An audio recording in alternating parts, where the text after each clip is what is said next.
সুন্দরবন জঙ্গলে একটি গাছের উপর বসবাস করত টুনি আর তার দুটি ছানা। আর অন্যদিকে আরেকটি গাছে বসবাস করত একটি দুষ্ট পাজি কাক। আরেকটি গাছের উপর বসবাস করত লুসি পায়রা। আর ওই জঙ্গলের রাজা ছিল ঈগল মহারাজ। এছাড়া ওই জঙ্গলে বসবাস করত কবিরাজ ঈগল। একদিন সকালবেলা টুনি আর তার দুটি ছানা বাড়িতে বসে টুনির বড় ছানা বলে, মা মা আমার কালকে জন্মদিন। ও তাই নাকি সোনা, আমি তো ভুলেই গেছিলাম। থাক, ভালোই হলো তুমি আমাকে মনে করে দিলে। মা মা তুমি আমার জন্মদিন এবার অনেক বড় করে করো মা। হ্যাঁ আমার ছোট্ট সোনামণি, আমি কিছুদিন যাবত একটু একটু করে অনেক টাকা জমিয়েছি। এবার তোমার জন্মদিনটা অনেক ধুমধাম করে উদযাপন করব। হিপ হিপ হুররে, মা আমার জন্মদিন পালন করবে। কি মজা কি মজা। মা তুমি কি জঙ্গলের সব পাখিদের আমার জন্মদিনে দাওয়াত করবে? হ্যাঁ আমার ছোট্ট সোনামণি, আমি আজই গিয়ে সবাইকে দাওয়াত করে আসব। আর কালকে অনেক বড় করে একটি অনুষ্ঠান করব।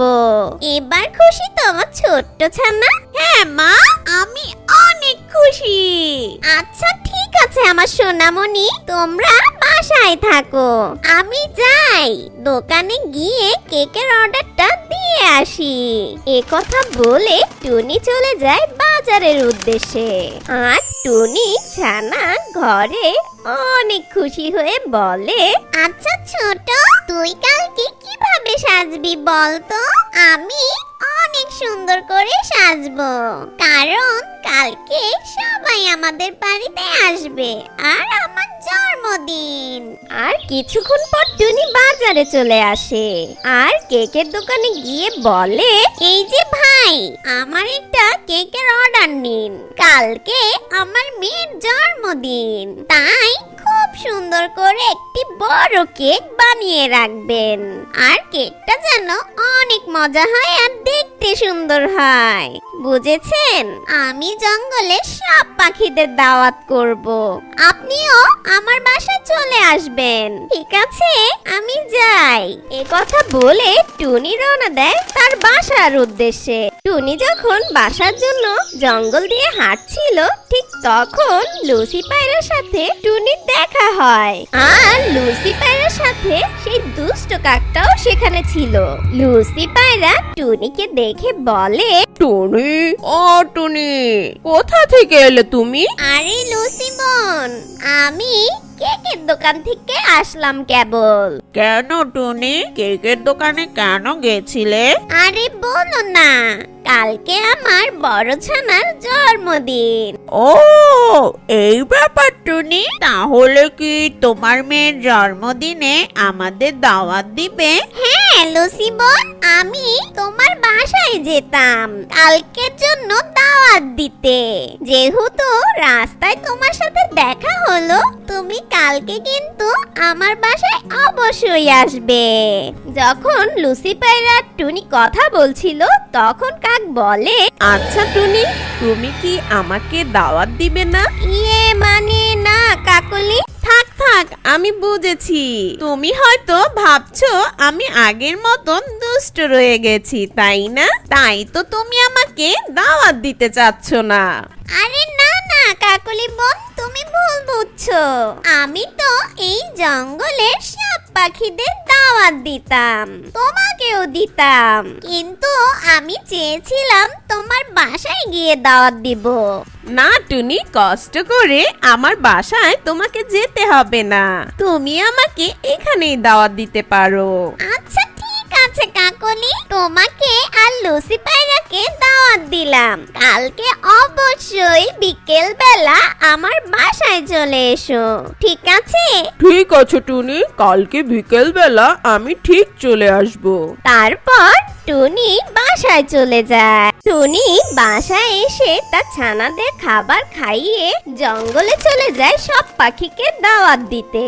প্রথমে টুনি মিষ্টি টিয়ার বাসায় যায়। মিষ্টি টিয়াকে টুনি বলে, টিয়া বোন, আমার বড় ছানাটার কালকে জন্মদিন, তাই আমার ছানার জন্মদিন উপলক্ষে আমি তোমাকে দাওয়াত দিতে এলাম। আচ্ছা ঠিক আছে টুনি, আমি কালকে বিকেল বেলায় তোমার বাড়ি চলে যাব। তারপর টুনি মিষ্টি টিয়ের সাথে কথা শেষ করে চলে যায় ঈগল মহারাজের উদ্দেশ্যে। মহারাজের বাসায় এসে টুনি বলে, ঈগল মহারাজ, আমার বড় ছানাটার কালকে জন্মদিন, তাই আপনাকে আর ঈগল রাজপুত্রকে দাওয়াত দিতে এসেছি কালকে বিকেল বেলায়। আপনারা দুজন আমার বাসায় আসবেন। এই কথা শুনে ঈগল মহারাজ বলে, কে বলিস টুনি, তোর ছানাদের জন্মদিন কাল? ঠিক আছে, আমি আর আমার ছেলে সঠিক সময় চলে যাব তোদের বাসায়। তারপর টুনি চলে যায় ঈগল কবিরাজের কাছে। গোল কবিরাজের বাসায় এসে টুনি বলে, কবিরাজ মশাই, ও কবিরাজ মশাই, কালকে আমার বড় ছানার জন্মদিন, তাই আমি আপনাকে দাওয়াত দিতে এসেছি। এই শুনে ঈগল কবিরাজ বলে, কে বলিস টুনি, জন্মদিন কাল? ঠিক আছে, আমি সঠিক সময় চলে যাব তোদের বাসায়। আচ্ছা ঠিক আছে কবিরাজ মশাই, তাহলে আমি চলে গেলাম, ঠিক সময় মতন আপনি চলে আসবেন। এই কথা বলে টুনি চলে যায়। পরের দিন সকালবেলা টুনি তার ছানাদের বলে, আমার ছোট্ট সোনামণিরা, তোমরা বাড়িতে থেকো, আমি বাজারে যাই। কালকে তোমার কেকের অর্ডারটা দিয়ে এসেছি, আমি গিয়ে তোমার কেকটা নিয়ে আসি, তারপর বাড়িটা সাজাতে হবে। আর এ কথা বলে টুনি চলে যায় কেকের দোকানের উদ্দেশ্যে। আর টুনি কেকের দোকানে গিয়ে কেকটা নিয়ে বাড়ি চলে আসে। আর বাড়িতে এসে টুনি খুব সুন্দর করে ঘর সাজায়। আর বিকেল বেলা ঈগল মহারাজ আর ঈগল রাজপুত্র সাথে মিষ্টি টিয়ে, লুসি পায়রা আর কাকও চলে আসে। আর কবিরাজ ঈগল মশাই ওদের পিছু পিছু আসে। আর কিছুক্ষণের মধ্যে টুনির বাসায় সবাই চলে আসে। আর টুনি টুনির বাসাটা খুব সুন্দর করে সাজিয়েছে। তারপর টুনির বড় ছানা ফু দিয়ে মোমবাতিটা নিভিয়ে দেয়। Happy birthday Tuntun, happy birthday Tuntun, happy birthday to you dear Tuntun. আপনারা সবাই আমার টুনটুনের জন্য দোয়া করবেন, ও যেন বড় হয়ে একটি ভালো পাখি হয়। তারপর টুনি ছানা কেকটি কাটে। কেক কাটা শেষ হলে টুনি সবাইকে কেক আর অন্যান্য খাবার খেতে দেয়। তারপর সবাই এক এক করে টুনটুনকে উপহার দিয়ে বাড়ি চলে যায়। প্রথমে টিয়া তার উপহারটা দেয় আর সেখান থেকে চলে যায়। তারপর টিয়া চলে গেলে লুসি পায়রা টুনটুনকে উপহারটা দিয়ে যায়। আর তারপর লুসি পায়রা চলে যায়। আর তারপর ঈগল রাজপুত্র টুনটুনকে উপহারটা দেয়। টুনটুন, তোমার জন্য আমি গিফট এনেছি, নিয়ে নাও তো। আর তুমি ভালো থেকো, আমরা তাহলে আসি টুনটুন। আর টুনটুন ঈগল রাজপুত্রর উপহারটা পেয়ে অনেক খুশি হয় আর বলে, ঈগল রাজপুত্র, ঈগল রাজপুত্র, তুমি যে এসেছো আমার জন্মদিনে, তাই আমি অনেক খুশি। আমার জন্য এত কষ্ট করেছো তুমি, ধন্যবাদ তোমার। আমাকে। তারপর ঈগল মহারাজ আর ঈগল রাজপুত্র চলে যায়। তখন ঈগল কবিরাজ মশাই উপহার দিতে এসে টুনিকে বলে, টুনি, আমি তো তোর গিফট আনতে ভুলে গেছি। এখন আমি তোকে কিভাবে গিফট দেব বল? সমস্যা নেই কবিরাজ মশাই, আপনার ইচ্ছে হলে উপহার দিবেন, ইচ্ছে না হলে দিবেন না। টুনির এই কথা শুনে ঈগল কবিরাজ মশাই বলেন, হা হা হা হা হা। আরে টুনি, আমি তো তোর সাথে মজা করছিলাম। আসলে তুই তো জানিস আমি জাদুকরি কবিরা, তাই তোর কি লাগবে তুই আমাকে বল, আমি তোকে তাই দেব। না না কবিরাজ মশাই, আমার কিছু লাগবে না। আপনি যদি উপহার দিতে চান তাহলে আমার বড় ছানাকে দিতে পারেন, আর সেই উপহার পেয়ে আমার ছানারা অনেক খুশি হবে। আমার কিছু প্রয়োজন নেই। এই শুনে ঈগল কবিরাজ মশাই অনেক হেসে বলেন, আহ, আহ, আহ, আহ। টুনি, তুই অনেক ভালো আর খুব সাদাসিধা। তোর দুই ছানার জন্য রয়েছে স্পেশাল গিফট, জাদুর লাঠি। জাদুর লাঠি নিয়ে আয় চকলেট গাছটি। এই কথা বলে ঈগল কবিরাজ মশাই তার জাদু দিয়ে একটি ছোট্ট চারা গাছ এনে দেয়। সেই গাছটি ঈগল কবিরাজ মশাই দিয়ে বলেন, টুনি, এটা কিন্তু একটা জাদুকরি চকলেট গাছ। এই গাছে অনেক চকলেট হবে, তাই তুই যদি এই গাছটি তোর জমিতে রোপণ করিস তাহলে কালই গাছটি অনেক বড় হয়ে যাবে এবং অনেক চকলেট দিবে। সত্যি ঈগল কবিরাজ মশাই, এটি একটি চকলেট গাছ। আমি যদি আমার জমিতে এটা রোপণ করি তাহলে একদিনেই বড় হয়ে যাবে, আর তারপর এই গাছে অনেক চকলেট হবে। কি অবাক কাণ্ড! এই শুনে ঈগল কবিরাজ মশাই বলেন, হ্যাঁ টুনি, আমি চিন্তা করে দেখলাম তোর ছানাপোনারা অনেক ছোট, তাই ওদের কথা চিন্তা করে গিফট হিসেবে আমি এই জাদুকরি চকলেট গাছ দিলাম। তোর ছানারা যখন ইচ্ছে চকলেট খেতে পারবে। টুনি আর কবিরাজ মশাই যখন কথা বলছিল ঠিক তখন দুষ্ট কাকটি তাদের পাশে দাঁড়িয়ে সেই কথাগুলো শুনছিল। দুষ্ট কাক সব কথা শুনে বলে, কবিরাজ মশাই, চকলেট গাছ, এটা আবার কোন ধরনের গাছ? চকলেট আবার গাছে ধরে নাকি?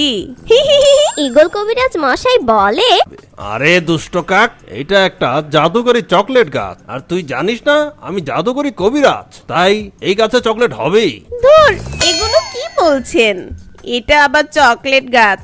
চকলেট নাকি আবার গাছে হয়? হা হা হা, আপনার কথাগুলো শুনে আমার খুব আনন্দ হচ্ছে। আচ্ছা যাক গিয়ে, কবিরাজ মশাই টুনি ছানাকে একটা বুঝ দিল, তো আমি টুনি তোমার ছানার জন্য এই উপহারটা এনেছি, এটা রাখো। এ কথা বলে কাক টুনিকে একটি উপহার দেয়। তারপর টুনি বাসা থেকে ঈগল কবিরাজ আর কাক চলে যায়।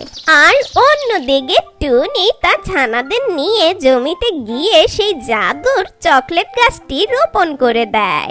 আর গাছটি রোপণ করে টুনি আর তার ছানারা বাড়ি চলে যায়। পরের দিন সকালবেলা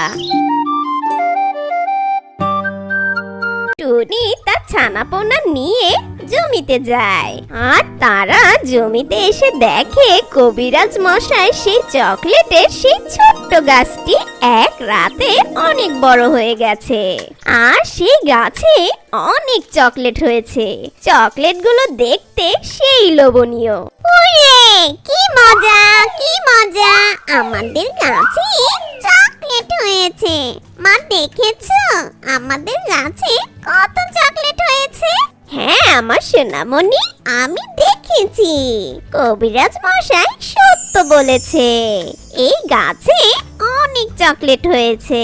এটা একটি জাদুর চকলেট গাছ আমার সোনারা। তারপর টুনি সেই চকলেট গাছ থেকে কিছু চকলেট পেড়ে তার ছানাদের দেয়, আর তারপর টুনি দুই ছানা অনেক মজা করে সেই চকলেট খেতে থাকে।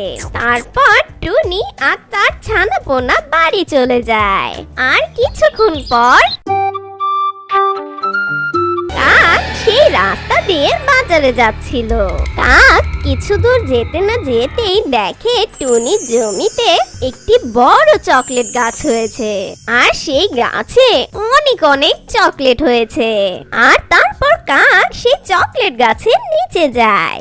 গিয়ে কাক বলে, আরে এ আমি কি দেখছি, গাছে তো অনেক চকলেট হয়েছে। এ তো মিরাক্কেল হয়ে গেল, টুনির জমিতে চকলেট গাছ। তার মানে ঈগল কবিরাজ সত্যি বলেছে। এখন তো টুনি ছানারা অনেক মজা করে অনেক চকলেট খাবে। না, এটা তো কিছুতেই হতে দেওয়া যায় না। আমিও খাবো চকলেট, তবে আমার চকলেট গাছ থেকে। আর কোনো পাখিরটা চুরি করব না। কিন্তু কবিরাজ মশাইকে সরাসরি যদি আমি চকলেট গাছ দিতে বলি, তাহলে সে তো আমাকে চকলেট গাছ দিবে না। কিছু একটা বুদ্ধি বের করতে হবে, কিভাবে যে টুনির মতন কবিরাজ মশাই থেকে চকলেট গাছ নিব। তখন কাক ভাবতে থাকে টুনির মতন তারও একটি চকলেট গাছ কিভাবে হবে। তখন কাকের মাথায় একটি বুদ্ধি আসে, আর সে বলে, হি হি হি, পেয়েছি একটি বুদ্ধি। টুনির মতন আমিও কবিরাজ মশাই থেকে একটি চকলেট গাছ নিব। কিন্তু টুনির মতন আমি বোকা না, এই জঙ্গলের কোনো পাখিকে আমি দাওয়াত দিব না, শুধু ঈগল কবিরাজকে দাওয়াত দিব। হি হি হি, কারণ এই জঙ্গলে সব পাখিরা জানে আমার জন্মদিন কবে, কিন্তু কবিরাজ মশাই তো জানে না। আমি গিয়ে কবিরাজ মশাইকে মিথ্যা বলবো আমার কাল জন্মদিন, আমার বাসায় আসবেন। তখন কবিরাজ মশাই থেকে উপহার হিসেবে আমিও চকলেট গাছ চাইবো। টুনি, তোর ছানারা একাই চকলেট খাবে, এটা আমি দেখে কিভাবে সহ্য করি। এখন আমিও চকলেট খাবো। যাই গিয়ে কবিরাজ মশাইকে আমার মিথ্যা জন্মদিনের দাওয়াতটা দিয়ে আসি। তারপর কাক কবিরাজ মশাই বাড়ির উদ্দেশ্যে রওনা দেয়। কিছুক্ষণ পর কাক কবিরাজের বাড়ি চলে যায়। কাক কবিরাজ মশাই বাড়ি এসে বলে, কবিরাজ মশাই, আমার কালকে জন্মদিন, আপনাকে আমার বাসায় দাওয়াত দিতে এসেছি। এই শুনে কবিরাজ মশাই বলে, কি বলছিস কাক, তোরও কি কাল জন্মদিন? হ্যাঁ কবিরাজ মশাই, কালকে আমার বাসায় সকালবেলা আপনি চলে আসবেন। ঠিক আছে কাক, আমি তোর বাসায় সঠিক সময় চলে যাব। তারপর কাক কবিরাজ মশাইকে দাওয়াত দিয়ে সেখান থেকে চলে যায়। পরের দিন সকালবেলা কবিরাজ মশাই কাকের বাসার উদ্দেশ্যে রওনা দেয়। আর কিছুক্ষণ পর কবিরাজ মশাই কাকের বাসায় চলে আসে। আর কাকের বাসায় এসে কবিরাজ মশাই দেখে কাক তার বাসায় ছোট্ট একটি কেক নিয়ে দাঁড়িয়ে আছে। আর কাকের বাসায় অন্য কোনো পাখি নেই, শুধু কবিরাজ মশাই একা এসেছে। এই দেখে কবিরাজ মশাই বলে, কিরে কাক, তুই একা কেন? আর কাউকেই তো দেখতে পাচ্ছি না। তখন কাক আরেকটি মিথ্যে কথা বলে, ইয়ে মানে কবিরাজ মশাই, সবাই এসেছিল, সবাই তো বড় কেকটা কেটে চলে গেছে, আপনার আসতে দেরি হয়েছে, তাই আপনার জন্য আলাদাভাবে আমি এই ছোট্ট কেকটি রেখেছি, তাই আপনি কাউকে দেখতে পাচ্ছেন না। ও ঠিক আছে কাক, তাহলে চল কেক কাটা শুরু করি। আর তারপর সেই দুষ্ট পাজি কাকটি কেকটা কাটে। কেকটা কেটে কবিরাজ মশাই কেকটা খেয়ে নেয়। আর তখন কাক কবিরাজ মশাইকে বলে, কবিরাজ মশাই, ইয়ে মানে বলছিলাম কি, আমার জন্মদিনের উপহারটা কোথায়? আরে কাক, তুই এত পাগল হচ্ছিস কেন? গিফট তো দিবই, বল বল তুই কি চাস? ইয়ে মানে টুনিকে যে চকলেট গাছটা দিয়েছেন, সেই চকলেট গাছটা আমাকেও দিন। না না কাক, ওইটা তো সম্ভব না, তুই অন্য কিছু চা, আমি তোকে অন্য কিছু দিচ্ছি। কবিরাজের এই কথা শুনে কাক বলে, না না, আমার জাদুর চকলেট গাছই লাগবে, আমি এত কিছু বুঝি না, টুনিকে দিয়েছেন, আমাকে দিতে অসুবিধা কোথায়? আরে কাক, একটু বোঝার চেষ্টা কর, আমার এই জাদুকরি লাঠিটা একবার যেই জিনিস আনে ওটা দ্বিতীয়বার আনে না। তুই এর চেয়েও দামি কিছু চাইতে পারিস, তুই বল, আমি তোকে সেটাই দেব। কিন্তু এই জাদুর লাঠিটা দুইবার চকলেট গাছ দিবে না। আমি তো টুনিকে এই গাছ দিয়েছি, যদি আমি আরেকবার চকলেট গাছ এই লাঠির কাছে চাই, তাহলে এই লাঠিটা আমাকে লোভী মনে করে আমাকে খাঁচায় বন্দি করে ফেলবে। দেখ কাক, তুই জিদ করিস না, বোঝার চেষ্টা কর, আমি চকলেট গাছ দিতে পারবো। তখন কাক মনে মনে বলে, না, মনে হচ্ছে কবিরাজ মশাই আমাকে চকলেট গাছ দিবে না, তাই আরেকটি দুষ্ট বুদ্ধি কাজে লাগাতে হবে। আমি যদি এই কবিরাজ মশাই থেকে তার জাদুর লাঠিটা নিতে পারি, তাহলে তো আমার কাছে সব শক্তি চলে আসবে। তখন আমি যা খুশি তাই চেতে পারবো। আমি টুনির মতন জাদুর চকলেট গাছ চেয়ে নিব। দুষ্ট কাক এসব ভেবে কবিরাজ মশাইকে বলে, আরে কবিরাজ মশাই, আমি তো আপনার সাথে দুষ্টমি করছিলাম। আমাকে কিছু না দিলেই হবে। আমি আপনাকে একটি জাদু দেখাতে চাই। আমি একটি নতুন জাদু শিখেছি। কি বলছিস কাক, তুইও জাদু জানিস নাকি? কেমন জাদু একটু দেখা তো। এটা তো বলা যাবে না, কিন্তু এই জাদুটা করতে আপনার সাহায্য প্রয়োজন। মানে আমার সাহায্য লাগবে নাকি? আমার জাদুটা হচ্ছে কোনো পাখিকে আমি যদি রশি দিয়ে বাঁধি, তাহলে সেই রশিটা আমি হাত দিয়ে না খুলেই আমার জাদু দিয়ে সেই বাঁধন খুলে দিতে পারবো। খুব মজা তো, দেখি তো তোর জাদু কাজ করে নাকি। তারপর কাক কবিরাজ মশাইকে বোকা বানিয়ে রশি দিয়ে ভালো করে তাকে বেঁধে দেয়। তারপর সেই দুষ্ট কাক জাদুর লাঠিটি হাতে নেয়। হা, কবিরাজ, তুই কি আমাকে বোকা পেয়েছিস? আমি হলাম এই জঙ্গলের সবচেয়ে চালাক পাখি। তুই যখন টুনিকে জাদুর চকলেট গাছ দিয়েছিস, তখন আমি মনে করেছিলাম ওই জাদুর চকলেট গাছটি মিথ্যা ছিল। তারপর আমি যখন টুনির জমির কাছে যাই, গিয়ে দেখি আসলেই জাদুর চকলেট গাছ হয়েছে। তাই আমারও ইচ্ছে হলো আমার একটি জাদুর চকলেট গাছ লাগবে, সেটা তুই আমাকে দিবি।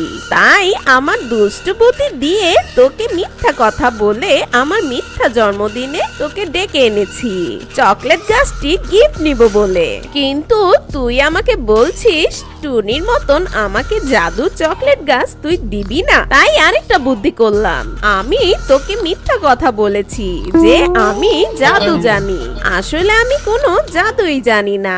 তোকে রশি দিয়ে বাঁধবো বলে আমি এই কথাটা বলেছিলাম। তুই একটি বোকা কবিরাজ।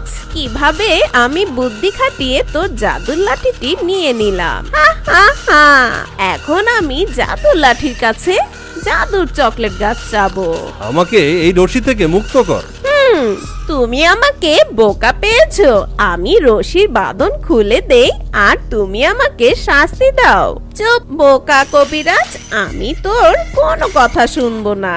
এখন থেকে এই জাদুর লাঠিটি আমার। আমি এখন টুনির মতন জাদুর চকলেট গাছ চাইবো, আর তারপর আমার জমিতেও একটি জাদুর চকলেট গাছ হবে। কি মজা, আমি চকলেট খাবো। হা হা হা। এ কি বলছিস কাক, দয়া করে উল্টাপাল্টা কিছু করিস না, তাহলে কিন্তু তোর ক্ষতি হবে। আমাকে এই রশি থেকে মুক্ত কর। চুপ শয়তান কবিরাজ, এখন আমাকে চকলেট গাছ চাইতে দে। জাদুর লাঠি, জাদুর লাঠি, আমার চাই জাদুর চকলেট গাছ। এ কথা বলতে না বলতে জাদুর লাঠিটি কাকের হাত থেকে উপরে উঠে সেখান থেকে জাদু বের হয়ে কাককে খাঁচায় বন্দি করে ফেলে।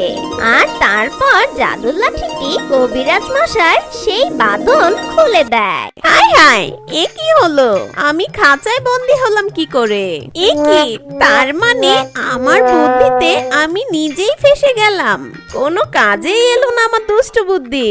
অন্যের জন্য কুয়া খুঁতলে সেই কুয়ায় নিজেই পড়তে হয়। হা হা হা, দুষ্ট কাক, আমি তো তোকে আগেই বলেছিলাম এক জিনিস দুইবার চাওয়া যায় না, তাহলে জাদু লাঠিটা কাজ করবে না। প্রথমবার আমি চেয়েছিলাম, আমার চাওয়াটা ছিল সৎ, আর আমার চাওয়া ছিল টুনির পাখির জন্য। আর তুই ওই একই জিনিস আবার চেয়েছিস, তাও আবার জোর করে। তাই দ্বিতীয়বার এই লাঠিটা তোকে লোভী ভেবে তোকে শাস্তি দিয়েছে। আর আমাকে মুক্ত করে দেওয়ার কারণ, আমি এই লাঠিটাকে সবসময় ভালো কাজে ব্যবহার করেছি, সৎ কারো জন্য। জাদুর লাঠি তাদের কাছেই ফিরে গেছে যে সৎ ছিল। আমি কখনো কারো জন্য অসৎ বা লোভী কাজ করলে এই জাদুর লাঠিটা আমার ওস্তাদের কাছে চলে যাবে। না না কবিরাজ মশাই, আমাকে বাঁচান, আমাকে সাহায্য করেন। আমি ভুলে গেছিলাম, লোভে পাপ, পাপে মৃত্যু। তারপর ঠিক বলেছিস কাক, তোর বুদ্ধিতে তুই ফেসে গিয়েছিস। তুই এখন এখানেই বন্দি থাক দুষ্ট কাক, তোর শাস্তি এখন এটাই। সেই দুষ্ট কাকের কোনো কথা না শুনে কবিরাজ মশাই সেই দুষ্ট কাকে খাঁচায় বন্দি রেখে সেখান থেকে চলে যায়। আর তারপর কাক শাস্তি হিসেবে এভাবেই খাঁচা বন্দি থাকে।